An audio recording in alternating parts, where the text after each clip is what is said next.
Hello everybody and welcome. In this video I'm going to show you how to create Equalizer preset for your earbuds CMF Buds Pro 2.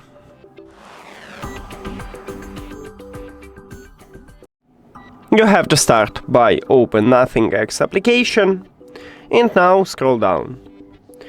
Go to Equalizer and right here at the bottom we have custom. You need to tap on it. And now make something good for you. You can increase bass, mid, treble. You can increase all of them or something. And let's say that's okay for me. After you make it, just go back and now as you can see it's saved. That's it. Thank you for watching this video. If you found it helpful, please consider subscribing to the channel and leave the like on the video. See you later!